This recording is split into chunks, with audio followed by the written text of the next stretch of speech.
আমি তোমার আমার জীবনের একটা কোন কাহিনী কই। তো হ্যালো সব গাইস, আসসালামু আলাইকুম। আসলে তোমার সকলেই ভালো আছি। তাই আমি অনেক ভালো আছি। তো welcome my YouTube channel my new blog. তো লেটস গো টু ব্লগটা শুরু। দেন গাইস, এখন আমরা আছি 8 নং দুপ্ত ইউনিয়ন পরিষদ, বাট সেই জায়গায় আরও বাইরে দাঁড়িয়েছি।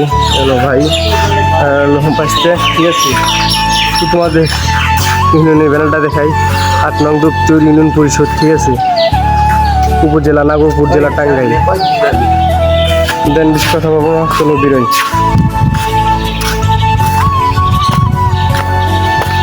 খেলামবাতি আমরা যাইতেছি। দেন স্কুল বিশ্বাস করে আমি তোমার আমার জীবনের একটা কোন কাহিনী কই। বলো। এই জায়গা আমি উঠছি একবার আটে আমি বাইক নিয়ে ঢুকছি এই জায়গা থেকে হাফ করে ক্লাসে চালিয়ে দিচ্ছি। এখন সামনে বুঝলে গেছি গা, আর 2 হাত ডিস্টেন্স ছিল, তার জন্য লোকটা লাগে যায় নাই, লাগে তো আমার বাস যাইতো, আমার জরিমানা দেওয়া লাগছে। ভালো গেছে লাগতে দিন, মানে সতর্কতার সময় নাই না, চালাইতে পারি, মোটামুটি চালাইতে পারি, কিন্তু মাঝে মধ্যে নেতা ভাব দেবে দেয় পড়ে যায়।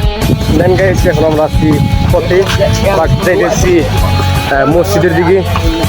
বাট এখন যামু যে উজু করে নামাজটা করুম, আছে জুম্মা দিন, ঠিক আছে। তো চলো যাই।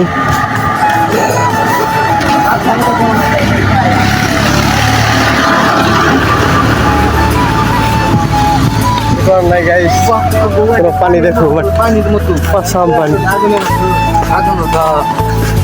ভাই কি হয়েছে ভাই,